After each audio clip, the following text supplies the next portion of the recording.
get by. It resides between my eyes. Walked through the fire, came out better on the other side. See, life's like a beach if you find the sand. And right now, I feel like 100 grand. You are listening to Inspired Insider with your host, Dr. Jeremy Wise. Dr. Jeremy Wise here, founder of InspiredInsider.com, where I talk with inspirational entrepreneurs and leaders. Today is no different. I have Maggie McTavish of Mango Media. You can check them out at mangomedia.ca. And Maggie, before I formally introduce you, I always like to point out other episodes of the podcast people should check out. Since this is part of the Top Agency series, a couple of my favorites. I had Todd Taskey on. Todd Taskey helps pair agencies with private equity. So he helps sell agencies. He has the Second Bite podcast. I've probably listened to most episodes, Maggie, because he talks about the valuation space. He talks about agencies who have actually sold. He talks about private equities who have bought. And it's called Second Bite because sometimes when they sell to private equity, the private equity sells again. They sometimes make more on the second bite than they do on the first. So it was an interesting conversation about the agency world, valuations, and everything like that. Another good one was Jason Swink. Jason Swink talked about how he built his agency up to 8 figures and sold it. And then his next chapter was actually buying agencies. And he also has an agency mastermind group where he helps agencies come together and help each other. So check that episode out as well, and many more on InspiredInsider.com. This episode is brought to you by Rise 25. Rise 25, we help businesses give to and connect to their dream relationships and partnerships. How do we do that? We do that by helping you run your podcast. We're an easy button for a company to launch and run a podcast. We do the strategy, the accountability, and the full execution. So Maggie, we're kind of like the magic elves that run in the background. They make it look easy for the host so they can create amazing content, amazing relationships, but most importantly, run their business. For me, the number one thing in my life is relationships. And I'm always looking at ways to give to my best relationships. And I have personally found no better way over the past decade than to profile the people and companies I most admire and share with the world what they're working on. So if you've thought about podcasting, you should. If you have questions, you can go to rise25.com or email us at support@rise25.com. We actually have a lot of free episodes on Inspired Insider for all the questions we get. They're free. You can go check them out. What software tools do I need? And every other question we've gotten. So check those out. I'm excited to introduce Maggie McTavish. She's the founder of Mango Media. Mango Media is a web and SEO agency that helps businesses in Canada and beyond create high-ranking websites. Okay, with over 12 years of digital marketing experience, she really has an expertise. I would say, Maggie, you bridge the gap between a beautiful website and design, but effective search engine optimization. Because if you create this website, you need people to visit the website, right? So they go hand in hand together. So she works with clients to help increase their online presence, whether it's bookings, whether it's more customers, through that organic search, so they can grow their business. So Maggie, thanks for joining me. Thanks for having me, Jeremy. And as you said, every time someone's searching for some sort of business help, you will most likely will go to Google as a first step to try to find what's out there. So yeah, that's definitely where the SEO kicks in. Just start us off, and there's a video piece. I'm gonna share the Mango Media website for a second, but just talk about Mango Media and give us a quick overview of what you do. For sure. So I'd be happy to. So essentially, as you mentioned, throughout my whole digital marketing career over the last 12 years, I'd see all the different facets of digital marketing. And one of the things that stood out all the time is that many times website designers will create a very beautiful website, but then the SEO might be lacking and it's not ranking properly. And it was a struggle for lots of people and business owners that just launched this beautiful creation. And then on the flip side, typically when there would be the websites within the first search results, they were not the most appealing to look at. Maybe they lacked a lot of visual interest, but they were ranking within the top positions of Google. So I find that, yes, for small to medium-sized businesses, the Google ecosystem and having them rank on search results is key. because that is going to be free leads for them to come through. They don't have to spend money on paid advertising. As long as they're ranking, they're being discovered. So that's what sparked Mango Media to really bridge that gap between the two, web and SEO, Google friendly side of things. So more local businesses can get discovered. People can see if they're watching this, we're on the mangomedia.ca page. There's the SEO piece.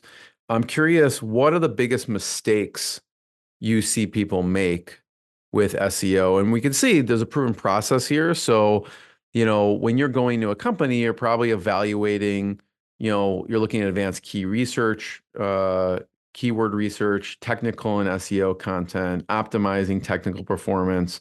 Number 4 is optimizing existing content, and then you create the new SEO-driven content and then acquire high-quality backlinks, and then obviously support it with the different reports.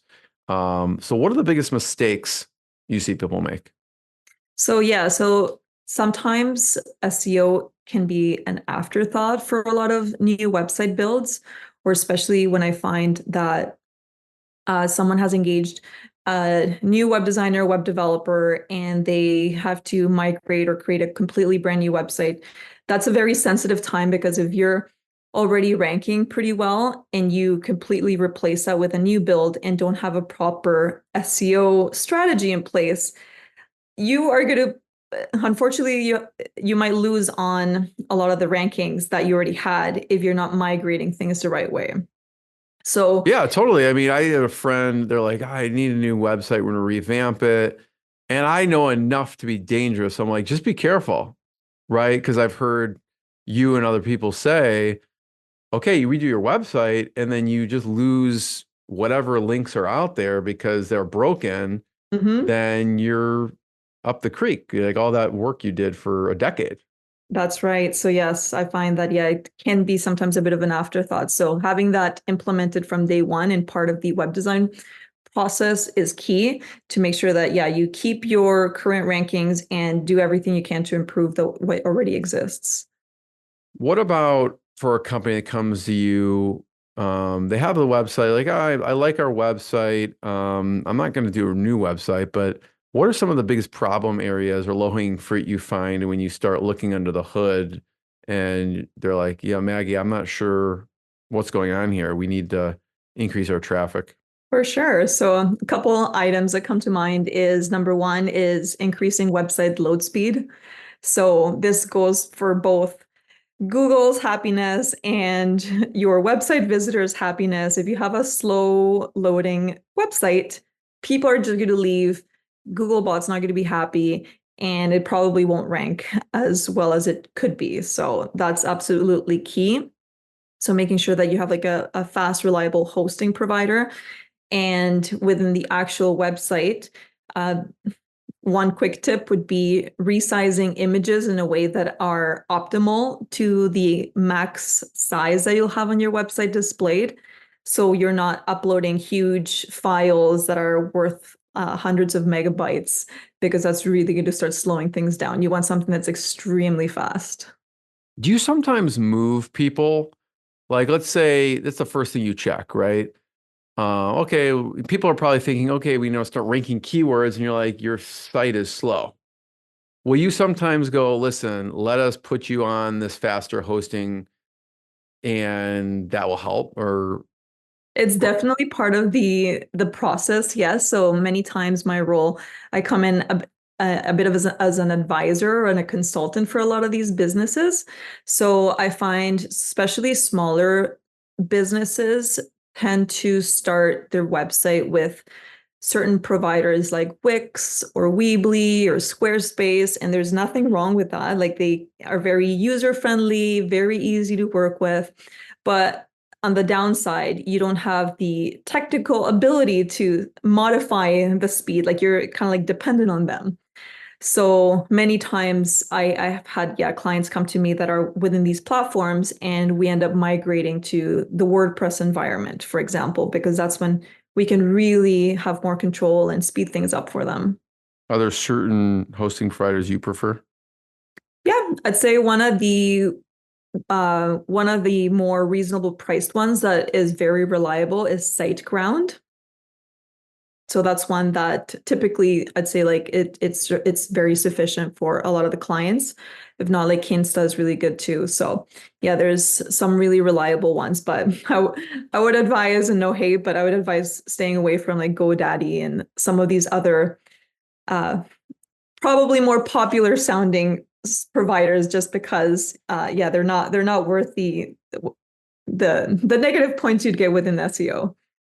Yeah, GoDaddy more for domains, but less That's right. for For hosting. hosting, Yeah. it's a very different Yeah. situation. So if people are like, oh, my site is so slow, people do call you and you can kind of migrate their site over to like a faster hosting and make sure the 100%. SEO is intact. That makes sense.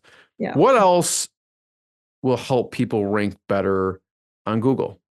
Okay. What are So the I mean, factors? as we see here on your screen within my process, the first step is that you have to have the proper keyword library that you want to go after, identifying based on where your website is at, identifying which keywords are realistic for your site.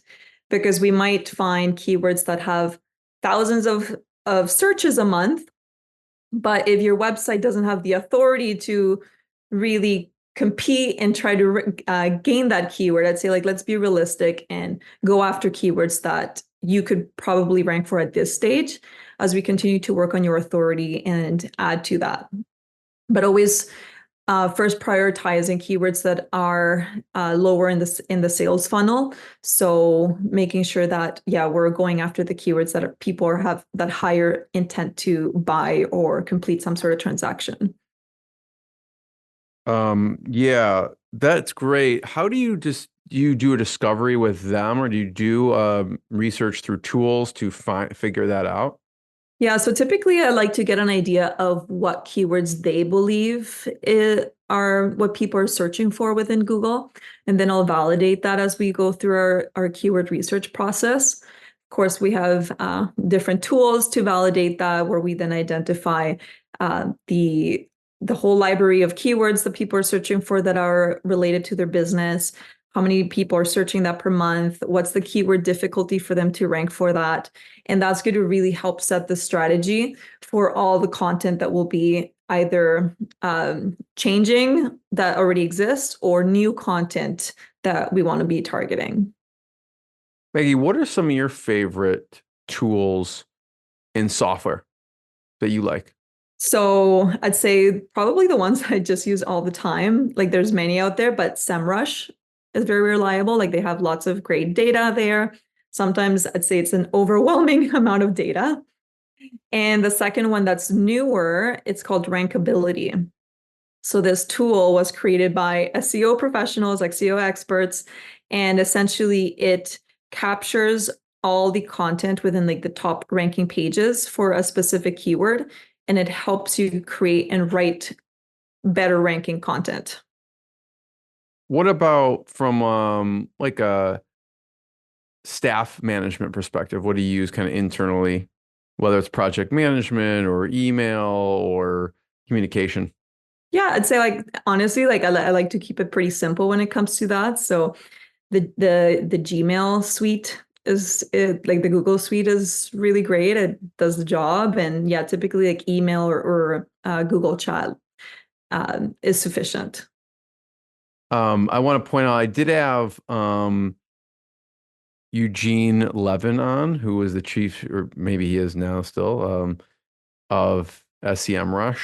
I think it's used, they were saying at the time, used by over 3 million marketers, their tool. So it's At the probably time. pretty robust and comprehensive. And he kind of shared some of the ways that he overcame adversity and how he thinks about strategy and development. So that was an interesting episode. So thanks for mentioning them. Um, and so anything else like that people should be thinking about from a ranking on Google better perspective? For sure. So I'd say if they are serving customers locally, their Google business profile is key. Something to not be ignored or forgotten about. So one thing is your website for all of the rankings within the actual search results. That's great. But low-hanging fruit, yeah, optimize your Google business profile. Ask for reviews. Like most times your customers will want to leave you a review. they might just not think about it or they might forget about it. So sending them a friendly reminder, asking them for a review goes a long way. One thing that struck me, Maggie, on your website is niche. That popped out to me. And it's niche also not just from services like SEO website, but also from a niche of location, right? You're really targeting a geographic location. Can you talk about your thought? I mean, because I know with what you do, you could really serve anyone anywhere, right? Um, but it seems to me you specifically are focused in on a specific region, and I'd love for you to talk about that thought process and decision to do that. Absolutely. Well, with everything that I've seen through the years of experience, it's like, yeah, like businesses tend to be more successful when they niche down. And within the SEO web design world, it came down to two things. Either I pick a specific industry that I want to service, just like one type of industry category, or focus within like the local region where I live in. So I'm based in the Niagara region in Canada, and that's our number one target. So servicing local businesses, medium-sized businesses, and also what I love about helping promote the businesses here too is that it ends up being an economic multiplier because they're getting discovered, they're getting more leads, more transactions, more businesses. So it's really helping them. I don't know. I find these days it's rare. I see this really local niche, right? So like if you were looking at the page here, when I was reading it this week, we offer a range of SEO services to help businesses, and I didn't expect this in St. Catharines, right? So if I'm a business in St. Catharines, I'm like, oh, this person's for me, right? What are some of the what types of, I kind of want to talk about the favorite businesses in St. Catharines. Like what are the popular businesses? Like if I'm visiting that area, where am I going? And the types of businesses that you serve, because I'm sure there's like a lot of restaurants and shops and other things. I don't know if those are the type of clients you serve, but talk about some of the fan favorite places in St. Catharines. Totally. Yeah. So, of course, St. Catharines is within the Niagara region, which is very popular for wineries. So it is wine county over here. And St. Catharines, yeah, like they have great restaurants. There are a few wineries. I believe there's two or three. Niagara on the Lake and surrounding areas have more wineries. But yeah, St. Catharines is one of the more populated cities within the Niagara region. So I'd say that interestingly enough, though, my target for the businesses here that I serve are more in the professional services industry.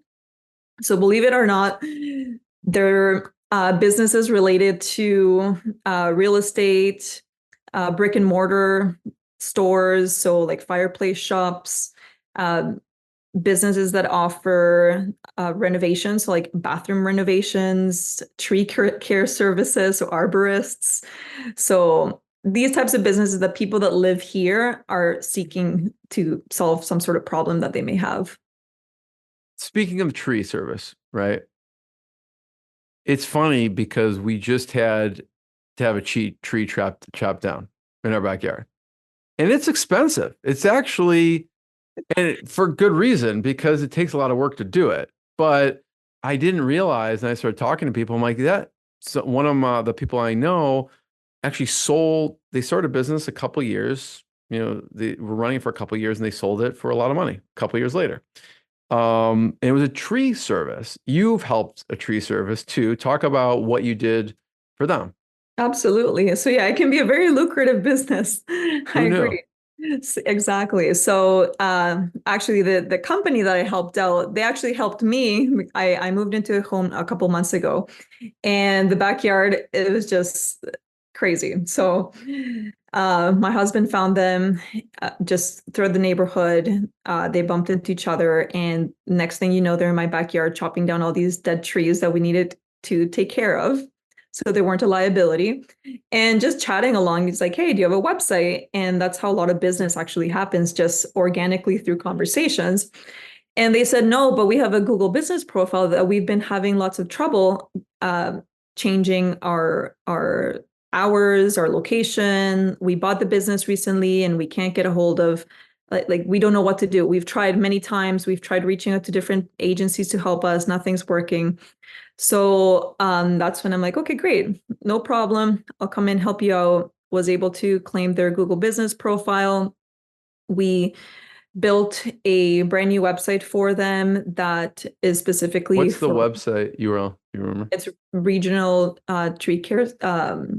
Treeservice.com? Yeah, regionaltreeservice.com. This is them, right? Yes, that's the one. Okay. You're like, first of all, how do you not have a website? Like, I don't know. Good thing they Every met you. business needs a website in today. Yes. Jeez. So What else? Yeah.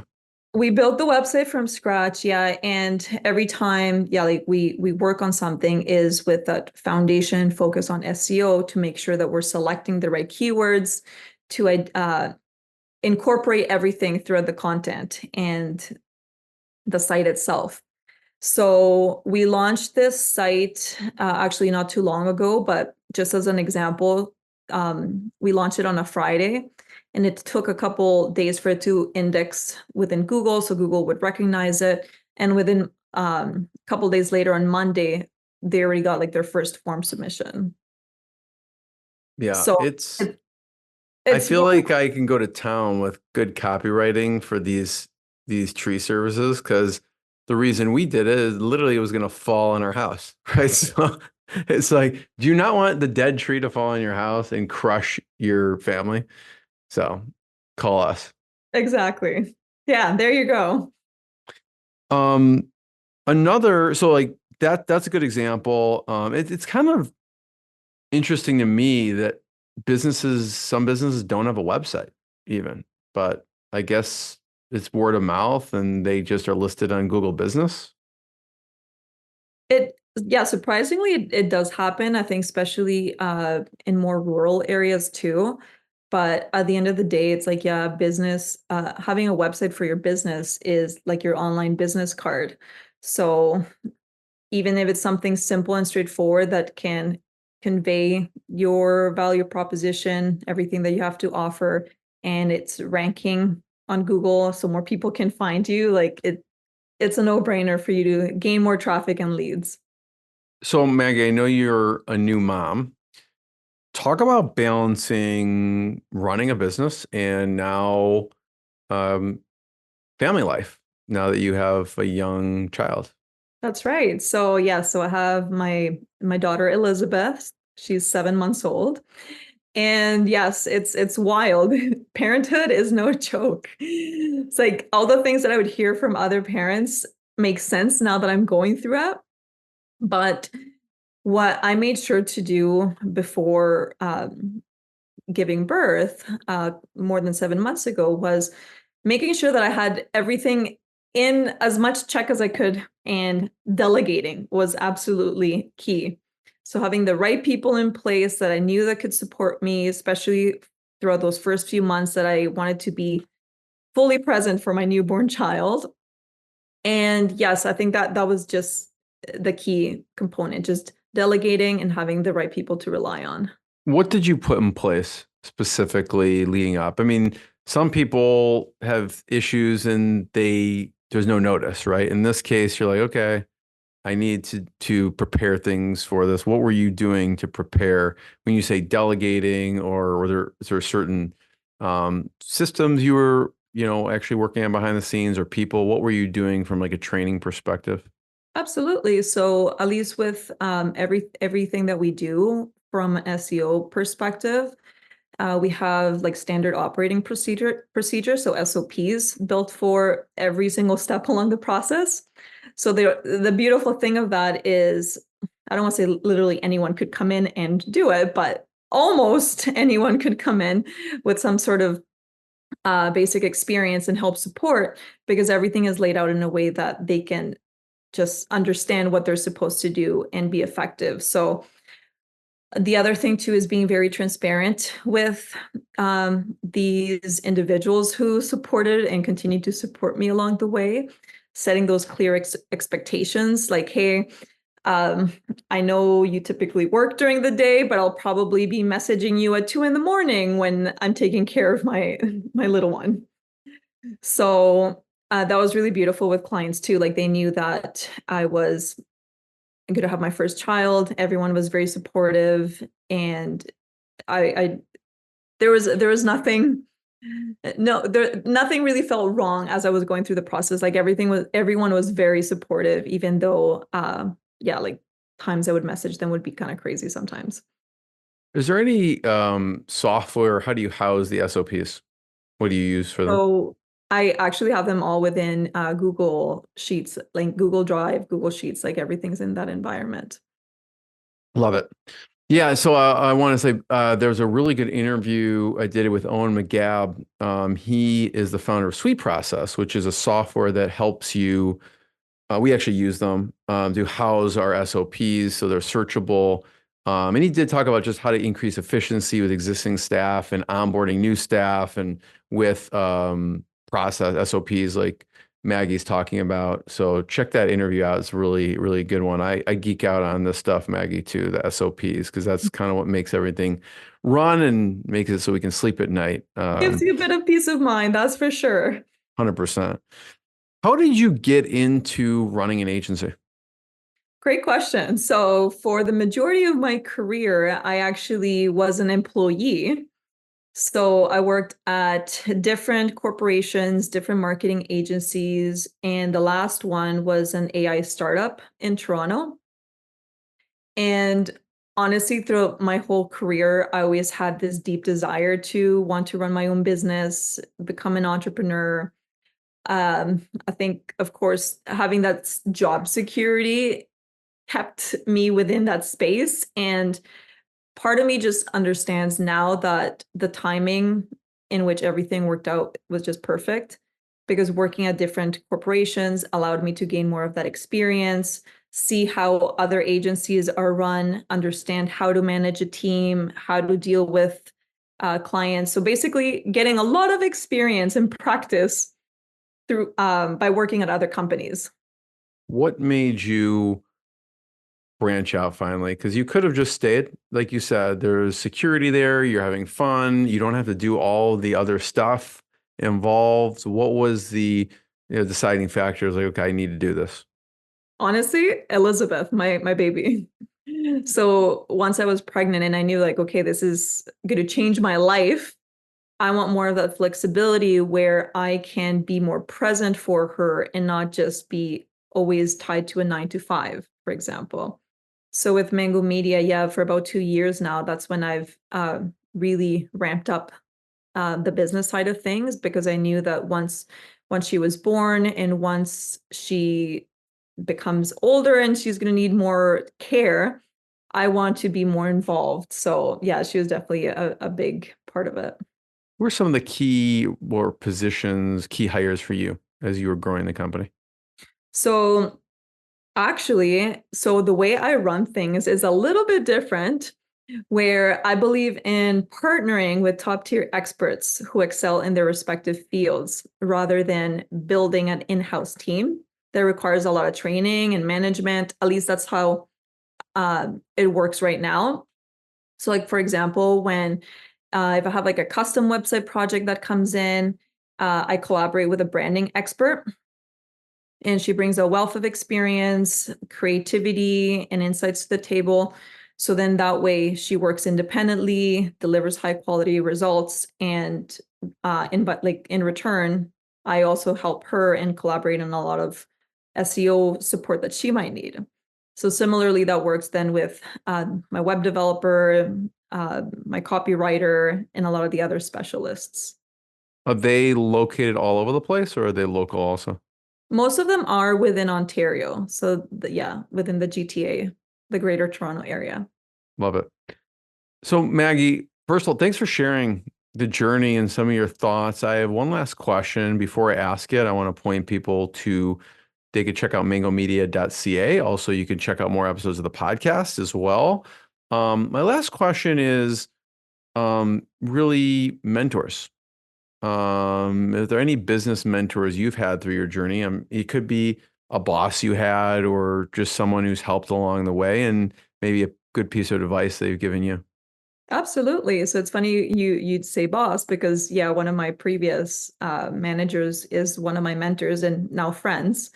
So yeah, we met in 2017. His name is Patrick. So hey, Patrick, if you're watching, shout out to you. Thank you for absolutely everything. And yeah, like I definitely say like having a mentor, someone that believes in you, someone that can explain things in simple terms is key. And yeah, Patrick has been someone very influential throughout my life to help me get where I am. And on the industry, like SEO specific side of things, Nathan Gotch. So he's from Gotch SEO, also very popular within the SEO world. So being part of his community has been amazing, where everyone's very, very collaborative. We're all SEO experts within the group. And just like if someone needs help with something or there's a new change within the Google ecosystem that someone needs more clarity, it's a very supportive group that we're all part of. And yeah, it's very helpful. Yeah, I'd love to hear what's a piece of advice you've maybe gotten from Nathan, because I have found the same, Maggie, is community of people, like-minded people, and mentorship has been key in any part of my growth, whether it's business or health or whatever it is. What's something you remember Nathan sharing? Doesn't have to be with you, but with someone else, or could be with you, that's been helpful. I'd say actually the whole niching down side of things came from him. So that comes up a lot in conversation. And it's like, yeah, either pick an industry that you want to focus on and be very good at it, or niche down within your local area where you live and be the best one. So that's what you're known for. Love it. Maggie, I want to be the first one to thank you. Check out mangomedia.ca. Check out more episodes of the podcast. We'll see everyone next time. Thanks, Amazing. everyone. Thank you. What I got, you can't buy.